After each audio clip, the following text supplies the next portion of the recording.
एक आदमी गलती से एक दुनिया भर में मशहूर गुलाबी हीरा खोद कर निकाल बैठा। यह हीरा इतना बड़ा और सुंदर था कि पूरी दुनिया को चौंका सकता था, लेकिन वह आदमी एक गुलाम था। उसका नाम सोलोमन था। वह इस हीरे को अपने पास ही रखना चाहता था। हाल ही में एक और मजदूर को सिर्फ चावल के दाने जितना छोटा हीरा छुपाने के लिए गोली मार दी गई थी। ऐसे में इतना बड़ा हीरा कहाँ छुपाया जाए? सोलोमन का दिल तेजी से धड़कने लगा। उसी वक्त एक जोरदार धमाका हुआ। पास की वाटर पंप मशीन फट गई। सबका ध्यान उधर चला गया। सोलोमन ने जल्दी से मौका लिया।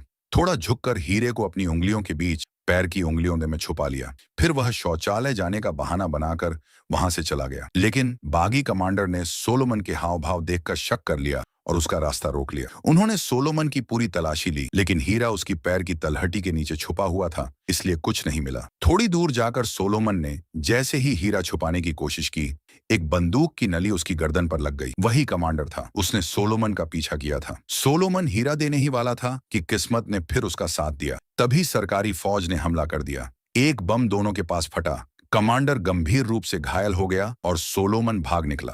बाद में सोलोमन एक सूखे पेड़ के नीचे हीरा गाड़ आया, लेकिन तभी सरकारी फौज ने उसे गिरफ्तार कर लिया। कैद खाने में सोलोमन की फिर से उसी बागी कमांडर से मुलाकात हो गई। वो मरा नहीं था, उसकी आंख घायल हो गई थी। उसने सबके सामने चिल्लाकर कहा, इस लड़के के पास एक अनमोल गुलाबी हीरा है। जो इसे ढूंढेगा उसे बड़ा इनाम मिलेगा। अब सबकी नजर सोलोमन पर लालच भरी हो गई।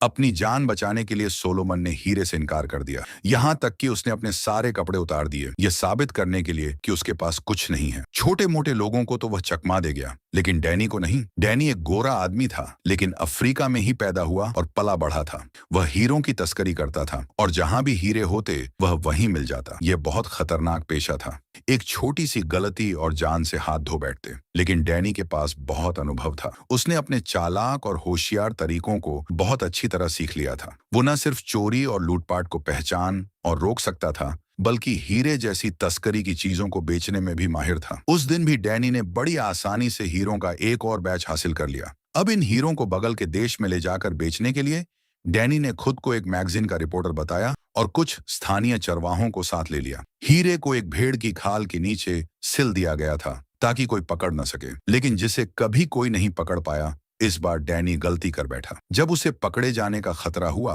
तो डैनी को मजबूरी में अपने बॉस कटसी को बुलाना पड़ा। कटसी अफ्रीका की सबसे बड़ी भाड़े की सेना मर्सिनरी आर्मी का मुखिया था और पूरे इलाके में उसका नाम चलता था। लेकिन इस बार विरोधी इतने ताकतवर थे कि उन्होंने कटसी की भी कोई परवाह नहीं की और डैनी को सीधे जेल में डाल दिया। यहीं जेल में रहते हुए डैनी को पता चला कि सोलोमन के पास एक दुर्लभ गुलाबी हीरा है। जब उसका साथी उसे जमानत पर छुड़ाकर बाहर निकाल लाया तो डैनी ने तुरंत ये खबर अपने लोगों को दी और कहा, सोलोमन को किसी भी कीमत पर बाहर निकालो, क्योंकि डैनी जानता था कि वो गुलाबी हीरा कितना कीमती है, उससे भी ज्यादा जितना सोलोमन खुद समझता था। अगर डैनी को वो हीरा मिल जाता तो वो धनवान हो सकता था, कटसी के नियंत्रण से आजाद हो सकता था और हमेशा के लिए अफ्रीका छोड़ सकता था। आदेश देने के बाद डैनी होटल लौट। जैसे ही वह कमरे में घुसा, उसने एक चाकू से अपना दांत उखाड़ दिया। उस दांत के अंदर एक हीरा छिपा हुआ था, जिसे वह केवल आखिरी समय में ही निकालता था। इसके बाद डैनी पैसे बदलवाने के लिए बाहर चला गया। उसी समय जब डैनी के कमरे में एक आदमी चुपके से घुसा, उसके साथियों ने सोलोमन को भी जेल से छुड़ा लिया। जेल से निकलते ही उन्होंने सोलोमन को थोड़े पैसे भी दिए ताकि वह गरीबी की वजह से फिर से जेल न चला जाए।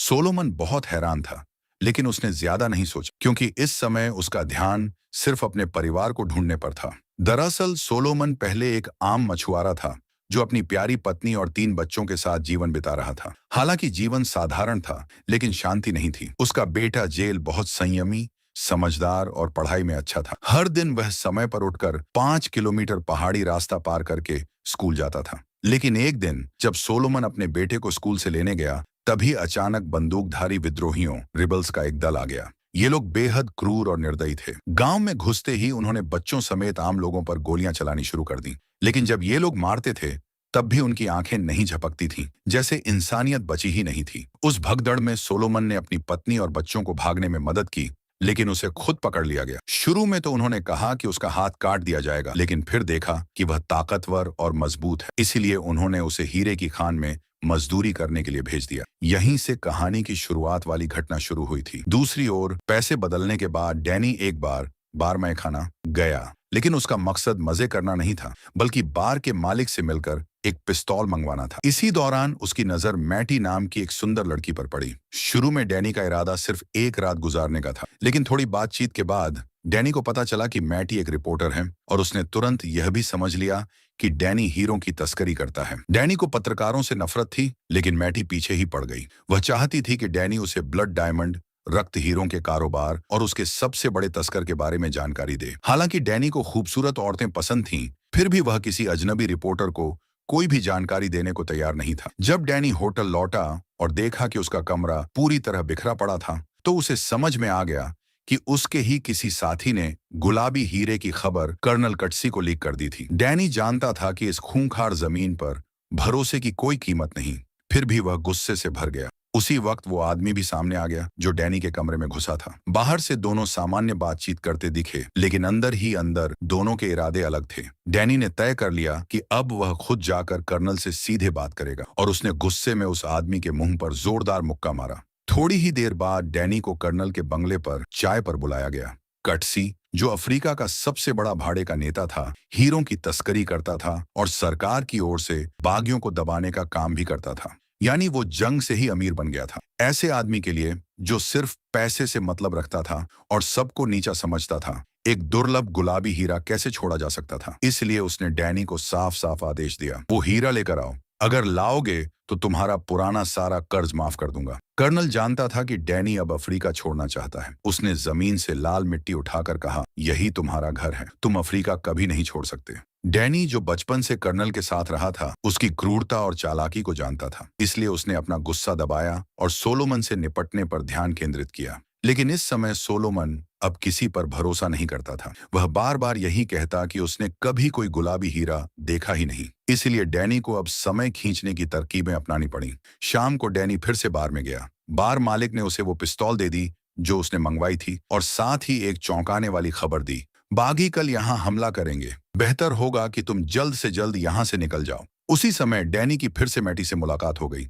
पिछली बार दोनों झगड़कर अलग हुए थे, लेकिन इस बार वे ऐसे मिले जैसे प्यार में बिछड़े प्रेमी हों। बस फर्क इतना था, डैनी सिर्फ जिस्म की चाहत में था और मैटी सिर्फ तस्करी की जानकारी चाहती थी। हालांकि माहौल बहुत उलझा हुआ था, फिर भी मैटी और डैनी में से कोई भी झुकने को तैयार नहीं था। मैटी ने गुस्से में आकर सीधा हमला किया और कहा कि वह ऐसे लोगों को बहुत देख चुकी है जो पैसों के लिए इंसानों की जान की कोई कदर नहीं करते। डैनी को भी अब कोई दिलचस्पी नहीं रही, लेकिन जब वह बार में शराब पीने गया तो मैटी ने उसका पीछा किया और उसे जाने नहीं दिया।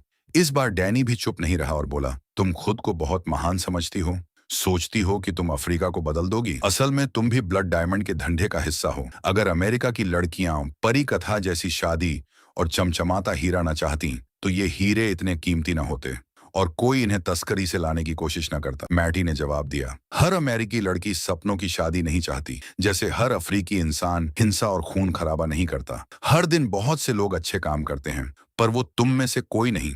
दोनों का फिर से झगड़ा हुआ और वे अलग हो गए। अगले दिन बागियों ने सचमुच शहर पर हमला कर दिया। हर तरफ युद्ध का माहौल बन गया। डैनी ने मौके का फायदा उठाते हुए सोलोमन को ढूंढा और उसे साथ देने को कहा। अब वो गुलाबी हीरा एक खतरा बन चुका था जिसे बेचना असंभव था, लेकिन सोलोमन सिर्फ अपने परिवार को ढूंढने में ही लगा था। यह देखकर डैनी बोला, अगर मैं नहीं रहा तो तुम्हारे पास अपनी किस्मत बदलने या अपने परिवार को ढूंढने का कोई मौका नहीं होगा। इसी बीच बागियों ने जबरदस्त हमला कर दिया। भागते हुए डैनी उसे समझाता रहा और सोलोमन ने कांपते हुए साथ देने का फैसला कर लिया। अब सरकार और बागियों के बीच जंग शुरू हो चुकी थी। सरकारी सेना को नागरिकों की जान की कोई परवाह नहीं थी। डैनी, जो एक अनुभवी लड़ाका था, सोलोमन को गोलियों की बारिश से बचाकर एक टूटे फूटे इमारत में ले गया।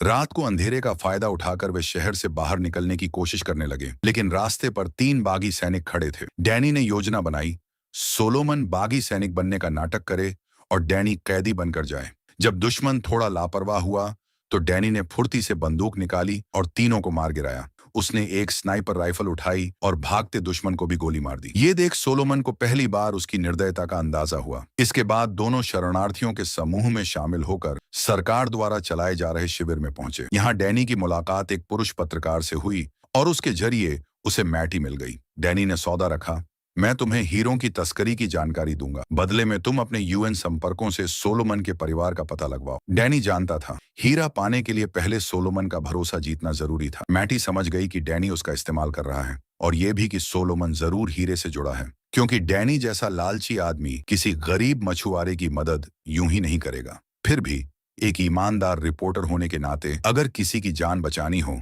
तो वो बाकी बातों को नजरअंदाज कर सकती थी। जल्द ही मैटी को पता चला कि सोलोमन का परिवार गिनी देश के शरणार्थी शिविर में है। वे हेलीकॉप्टर से वहां पहुंचे, लेकिन शिविर में 10 लाख से ज्यादा लोग थे। पर भगवान ने दया दिखाई और सोलोमन को अपनी बीवी और बेटी मिल गई, लेकिन उसका बेटा डिया बागियों द्वारा पकड़ लिया गया। ये खबर सुनकर सोलोमन पूरी तरह टूट गया। वह जानता था कि बाकी बच्चों को हत्या की मशीन बना देते हैं और डिया भी ऐसा ही बन चुका होगा। सोलोमन की बात सच निकली। डिया अब एक आंख वाले कमांडर का ट्रेन चाइल्ड सोल्जर बन गया था। वह बिल्कुल भावहीन होकर गांव वालों को मारता था और सबसे आगे रहता था। इस बीच सरकार ने ऐलान किया कि जब तक युद्ध खत्म नहीं होता, शरणार्थियों को उनके घर नहीं भेजा जाएगा। सोलोमन अब पूरी तरह बेरंग और टूटा हुआ इंसान बन चुका था। हर दिन अपने बेटे का नाम बड़बड़ाता रहता था और डैनी अब पूरी तरह हीरे पर फोकस कर चुका था। उसे पता चल गया था कि हीरा कहाँ दबा है, लेकिन वो इलाका खतरनाक था जहां कई गुटों का नियंत्रण था। वह जानता था सिर्फ मैटी की टीम के साथ जाकर ही वहां पहुंचा जा सकता है। उधर मैटी बहुत परेशान थी। एक प्रतिष्ठित यूनिवर्सिटी से पढ़ी, तेज और समझदार। वो चाहती तो न्यूयॉर्क में ऐश की जिंदगी जी सकती थी, लेकिन उसमें एक तरह का दुनिया को बचाने वाला जुनून था। वो दुनिया की अन्याय को खत्म करना चाहती थी, लेकिन उसकी रिपोर्टें, लेख और तस्वीरें सिर्फ लोगों की आंखें नम करती थीं, असलियत नहीं बदलती थी। अब वो कुछ ठोस करना चाहती थी। ब्लड डायमंड व्यापार के पीछे के लोगों को उजागर करना। शायद मैटी के इरादों से प्रेरित होकर या सिर्फ हीरे की चाहत में, डैनी ने उसे पूरा सच बता दिया। मैं हीरे को पड़ोसी देशों में तस्करी करता हूँ। वहां के लोकल खरीदार उन्हें दलालों को देते हैं, फिर दलाल सीमा शुल्क अधिकारियों को रिश्वत देते हैं। वे लोग ये साबित कर सकते थे कि ये हीरे स्थानीय खदानों से निकाले गए हैं, जिससे उन्हें कानूनी रूप से विदेश भेजा जा सकता था। इस पूरी हीरा तस्करी की चेन के पीछे वेंडिकैप नाम का एक ताकतवर आदमी था। एक तरफ वह बहुत सारे हीरे इकट्ठा करके उनकी सप्लाई पर कंट्रोल रखता ताकि कीमतें ऊंची बनी रहें। दूसरी तरफ वह युद्ध को जिंदा रखने की हर कोशिश करता ताकि बागियों के हीरे सीधे बाजार में न आ सके। डैनी ने यह सब बताने के बाद वादा किया कि वह इस गोरख धंधे के ठोस सबूत भी देगा, लेकिन तब ही जब वह गुलाबी हीरा पा जाएगा। वरना अगर यह सब अभी सामने आता तो उसे जिंदा दफना दिया जाता। इसलिए डैनी और मैटी के बीच एक समझौता हो गया। इसके बाद डैनी और सोलोमन ने मैटी की टीम के कर्मचारी बनकर उस मिशन में शामिल होने का नाटक किया, लेकिन रास्ते में उनका काफिला बागियों के हमले का शिकार हो गया। इस संकट में दयालु सोलोमन ने एक बच्चे की जान बचाई, लेकिन क्योंकि बस में अब और जगह नहीं थी, डैनी, मैटी और सोलोमन को एक छोटे ट्रक में चढ़ना पड़ा। किस्मत का खेल देखिए, जिस बस में वे नहीं चढ़ पाए थे, बागियों ने उसके सारे यात्रियों को मार डाला। इस तरह वे तीनों ट्रक लेकर जंगल की ओर भाग निकले, लेकिन जैसे ही वे खतरे से निकले, उनका सामना स्थानीय गुरिल्ला लड़ाकों से हो गया। सौभाग्य से वे लोग बिना मतलब मारने वाले नहीं थे। थोड़ी बातचीत और मैटी की फोटोग्राफी देखकर उन्होंने अपना गुस्सा छोड़ दिया और तीनों को एक छिपे हुए सुरक्षित स्थान पर ले गए। यह जगह युद्ध से बर्बाद अफ्रीका से बिल्कुल अलग थी, एकदम जन्नत जैसी। यहाँ के सारे बच्चे पहले बच्चा सैनिक थे, लेकिन अब प्यार और सही शिक्षा के कारण फिर से मासूम और खुशहाल जीवन जी रहे थे। इस सब का श्रेय वहां के मालिक को जाता था। वह मानता था कि अच्छाई और बुराई में असल में कोई फर्क नहीं होता। हर बुरा इंसान भी अगर एक पल के लिए अच्छा बन जाए तो जिंदगी को एक मतलब मिल सकता है। डैनी ने उसकी ये बातें ध्यान से सुनी और सोचने लगा। शाम को जब बच्चे गा रहे थे और डैनी पाम वाइन, स्थानीय शराब के असर में था, तो उसने पहली बार मैटी के सामने दिल खोलकर बात की। उसने बताया कि वह अफ्रीका में जन्मा एक गोरा आदमी है। जब वह 9 साल का था, उसकी मां मार दी गई और उसके पिता का भी सर काट दिया गया। युद्ध ने उससे सब कुछ छीन लिया था। फिर 19 साल की उम्र में वह कर्नल के साथ मिलकर भाड़े का सैनिक बन गया। तब से वह काले लोगों से लड़ता रहा, लेकिन बाद में उसे समझ आया कि यह सब न शांति के लिए था, न नस्लीय नफरत मिटाने के लिए, बस पैसों के लिए था। तब से वह अकेले काम करने लगा, एक खुदगर्ज तस्कर बन गया। पर अब वह बस एक शांत और सादा जिंदगी जीना चाहता था, और वह गुलाबी हीरा ही डैनी का अफ्रीका से बाहर निकलने का टिकट था। जब मैटी ने डैनी के चेहरे पर दर्द भरा भाव देखा, तो वह अनजाने में उसका हाथ पकड़ लेती है। दोनों के दिल इस पल से करीब आने लगते हैं। अगले दिन हवेली का मालिक तीनों को मंजिल की ओर ले जाता है, लेकिन रास्ते में बच्चा सैनिकों की बाकी सेना मिलती है। मालिक को लगा कि वह शांति की बात करके उन्हें समझा लेंगे, लेकिन वे बच्चे भावनाहीन और कठोर बन चुके थे। उन्होंने सीधा गोलियां चलाकर जवाब दिया। डैनी ने तुरंत अपनी बंदूक निकाली और उन्हें डराया। बच्चों के डर का फायदा उठाकर उसने गाड़ी भगाई और वहां से निकल गए। इसी बीच पास ही कर्नल का कैंप था। हवेली का मालिक बुरी तरह घायल हो चुका था, इसलिए डैनी को मजबूरी में उसे बचाने के लिए कैंप ले जाना पड़ा। अच्छी बात यह थी कि हवेली के मालिक के जिंदा बचने की उम्मीद थी और मैटी शरणार्थियों के साथ सुरक्षित जा सकती थी। लेकिन बुरी खबर यह थी कि कर्नल खुद अपनी सेना लेकर कोनो जाने की तैयारी कर रहा था, जहां गुलाबी हीरा था, और उसने डैनी को भी साथ चलने का हुक्म दिया। लेकिन डैनी जानता था कि अगर वह सेना के साथ गया तो उसे हीरे का एक कण भी नहीं मिलेगा। इसलिए जैसे ही वह तंबू से बाहर निकला, उसने तुरंत मैटी से मदद मांगी कि वह हथियार घर आर्मरी के पास खड़े सैनिकों का ध्यान भटकाए, ताकि वह चुपचाप अंदर जाकर हथियार चुरा सके और सोलोमन को खुद ले जा सके। मैटी समझ गई कि डैनी जानबूझकर एक खतरनाक मिशन पर जा रहा है और शायद ये उसकी आखिरी यात्रा हो। रोते हुए उसने सिर हिलाकर हामी भर दी। डैनी ने वह सबूत भी उसे सौंप दिए, ताकि अगर वह कोनों में मारा भी जाए तो भी मैटी सच्चाई सबके सामने ला सके। इसके बाद मैटी की मदद से डैनी ने हथियार चुरा लिए और अब दोनों को अलग होना था। इतनी मुश्किलों और सच्चे पलों के बाद उनके बीच भावनाएं पनप चुकी थीं, पर यह बिछड़ना शायद हमेशा के लिए था, क्योंकि इस धरती पर प्यार के अलावा उनके अपने अपने रास्ते और कर्तव्य थे। जाने से पहले मैटी ने डैनी की एक फोटो ली और उसे अपना ऑफिस नंबर, घर का नंबर और मोबाइल नंबर भी दिया। पहले लोग हमेशा मैटी का पीछा करते थे, लेकिन इस बार वह खुद आगे बढ़ी। अब दोनों अपनी अपनी किस्मत की ओर निकल पड़े। रास्ते में डैनी और सोलोमन ने गुलाबी हीरे की जानकारी पर बात की। जब सोलोमन को पता चला कि हीरा 100 कैरेट से भी बड़ा है, तो उसकी चाल में हल्कापन आ गया, जैसे कि हीरा और आजादी अब ज्यादा दूर नहीं। लेकिन उसी रात फिर एक हादसा हो गया। एक बागी सेना की गाड़ी वहां से निकली और सोलोमन ने उसमें अपने बेटे डिया को देख लिया। बेहद बेचैन होकर उसने आवाज निकाली, जिससे बागियों का ध्यान उनकी तरफ चला गया और वे मुश्किल से जान बचाकर भागे। इस घटना के बाद डैनी गुस्से में अगबूला हो गया। उसने चाकू निकाल लिया और सोलोमन को धमकाया, अगर अगली बार कुछ गड़बड़ की तो मैं तुम्हारी खाल उधेड़ दूंगा। लेकिन सोलोमन के लिए गुलाबी हीरा से ज्यादा कीमती उसका बेटा था। शाम को डैनी और सोलोमन चुपचाप बागी कैंप की तरफ बढ़े, लेकिन वहां हीरे डायमंड का कोई निशान नहीं मिला। इसलिए दोनों को आगे बढ़ना पड़ा। पहले रास्ते में वे हीरों की बातें किया करते थे, लेकिन अब वे एक दूसरे की जिंदगी के बारे में बात करने लगे और धीरे धीरे अपने दिल की बात कहने लगे। डैनी ने यहाँ तक कहा कि वह जरूर सोलोमन के बेटे डिया को बचाएगा। फिर वे एक और दिन रात छिपे रास्तों से चलते रहे और आखिरकार उस खान माइन तक पहुंच गए जहां गुलाबी हीरा दबा हुआ था। लेकिन वहां बहुत भारी सुरक्षा थी, इसलिए अंदर जाना नामुमकिन था। डैनी के पास अब कोई और रास्ता नहीं था, इसलिए उसने जोखिम उठाते हुए कर्नल को खान की सही लोकेशन भेज दी, ताकि वह भारी हथियारों से हमला कर सके और एक रास्ता साफ हो जाए। डैनी को पता था यह बहुत खतरनाक चाल है, लेकिन उसके पास कोई और तरीका नहीं था। उसे बस इस जंग के बीच हीरा निकालने और भागने का मौका मिलना था। लेकिन सोलोमन को कुछ गड़बड़ लगा, क्योंकि उसे यकीन था कि उसका बेटा डिया अंदर है। अगर गोलीबारी शुरू हुई तो उसका बेटा मारा जा सकता है। इसलिए शाम को जब डैनी सो रहा था तो सोलोमन चुपके से बागियों के इलाके में घुस गया और अपने बेटे को ढूंढ निकाला। लेकिन किसे पता था कि उसका बेटा उसे पहचानता ही नहीं था, बल्कि उसे गद्दार समझकर पकड़ लिया। तभी डैनी को जब सोलोमन के गायब होने का पता चला तो वह भी उसका पीछा करता हुआ वहां पहुंच गया। लेकिन हालात देखकर उसे सही मौके का इंतजार करना पड़ा। अगली सुबह घायल बागी कमांडर वहां आया और सोलोमन को देखकर खुश हो गया। उसने कुल्हाड़ी लेकर सोलोमन को धमकाया कि वह गुलाबी हीरा सौंप दे। दरअसल कमांडर को भी हीरे की उतनी ही चाह थी जितनी डैनी को, क्योंकि वो भी इस नरक जैसी जगह से भागना चाहता था। अब सोलोमन हीरा देने ही वाला था, लेकिन छुपे हुए डैनी को डर था कि कहीं हीरा उससे पहले किसी और के हाथ न लग जाए। तभी कर्नल का हेलीकॉप्टर आ गया और चारों तरफ गोलीबारी और बमबारी शुरू हो गई। हालात बहुत अराजक, बेकाबू थे, लेकिन डैनी का दिमाग बिल्कुल साफ था। उसे पता था कि अगर वो डिया की जान बचाएगा तो ही सोलोमन उसे हीरे का ठिकाना बताएगा। इसलिए अपनी जान जोखिम में डालकर डैनी ने डिया को बचा लिया।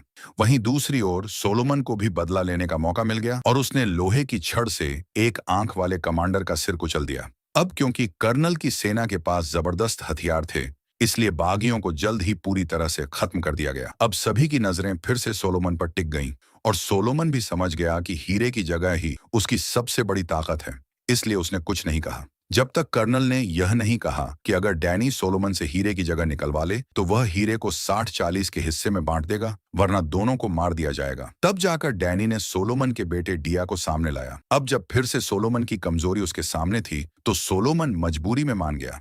इसके बाद सभी लोग उस जगह पहुंचे जहां हीरा दबा था, लेकिन वहां की जमीन पहले ही बागियों द्वारा खुदी और बर्बाद हो चुकी थी। फिर भी सोलोमन ने खुद को जबरदस्ती तैयार किया और खुदाई करने लगा। इस वक्त डैनी और सोलोमन दोनों को समझ आ गया था कि जैसे ही हीरा मिल जाएगा उनकी जान को खतरा निश्चित है। डैनी ने अचानक पास खड़े एक सिपाही से सिगरेट मांगी, लेकिन उसने मना कर दिया। अब सोलोमन को भी डैनी पर भरोसा हो गया था, इसलिए उसने जान जोखिम में डालने का फैसला किया और ऐसा दिखाया कि उसे हीरा मिल गया है। डैनी ने मौका देखकर सिपाही को मार डाला और सोलोमन ने कर्नल पर हमला कर दिया। डैनी झाड़ियों में छिप गया, फिर अचानक लौटा और कर्नल को खत्म कर दिया। जल्द ही सोलोमन को सच में गुलाबी हीरा मिल गया, लेकिन इस लड़ाई के दौरान डैनी को पेट में गोली लग चुकी थी।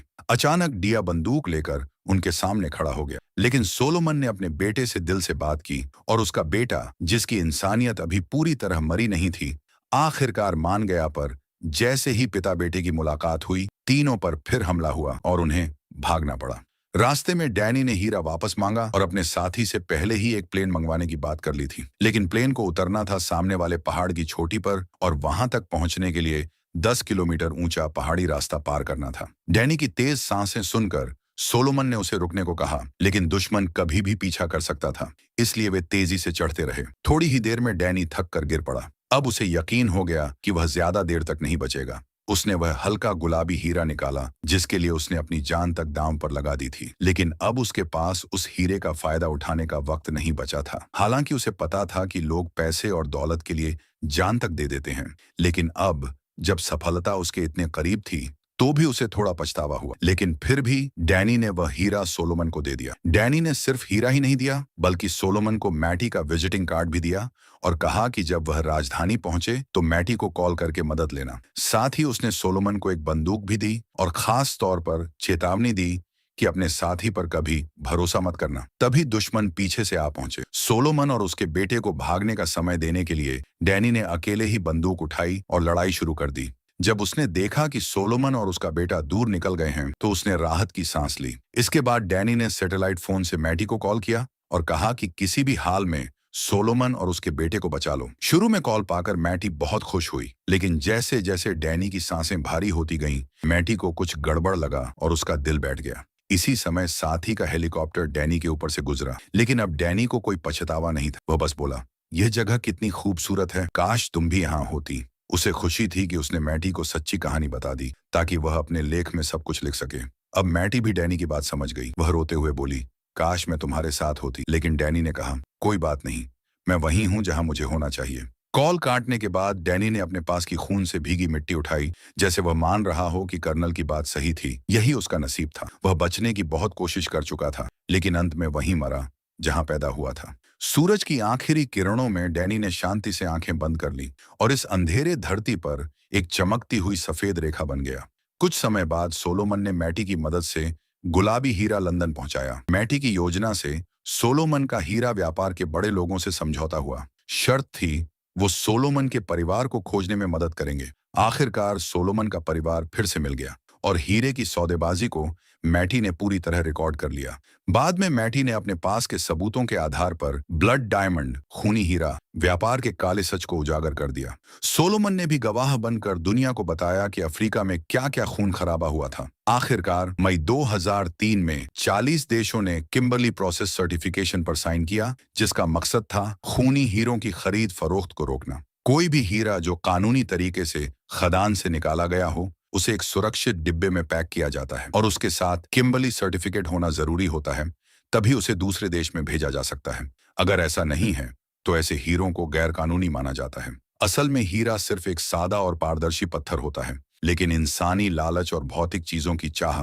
ने इसे पवित्रता, रॉयल्टी, दौलत और ताकत का प्रतीक बना दिया है। और जब लोग ज्यादा मुनाफा कमाना चाहते हैं तो इंसान के अंदर की बुराई सामने आने लगती है, जिससे शोषण और खून खराबा होता है। अंतर्राष्ट्रीय नियम भले ही इस गैर कानूनी व्यापार को धीमा कर दें या रोक दें, लेकिन वे इंसानी लालच को नहीं रोक सकते। लोगों को यह कहना कि इस पाप से भरी चीज को खरीदना बंद करो भी काम नहीं करता, क्योंकि इंसान के दिल में महत्वाकांक्षा, एम्बिशन नाम का जहरीला सांप छिपा होता है। जब हीरे से संतोष नहीं मिलेगा तो लोग वही लालच दूसरी चीजों में निकालेंगे, जैसे महंगी चीजें खरीदना या अनैतिक गलत कामों में लग जाना। इसलिए हमें किसी चीज का विरोध करने की जरूरत नहीं, क्योंकि वो चीज ना सही होती है न गलत। जरूरत है खुद को समझने की। हमें दुनिया के साथ अपने रिश्ते को समझना होगा। हमें अपनी इच्छाओं, अपने दिखावे और अपने जमीर, कॉन्शियंस के साथ समझौता करना होगा, क्योंकि असली खून से सना हुआ हीरा नहीं, बल्कि इंसान का लालच और उसकी कभी खत्म न होने वाली चाहत है। आज की कहानी यहीं खत्म होती है। देखने के लिए धन्यवाद। आपको यह फिल्म कैसी लगी? कृपया नीचे कमेंट करके जरूर बताएं।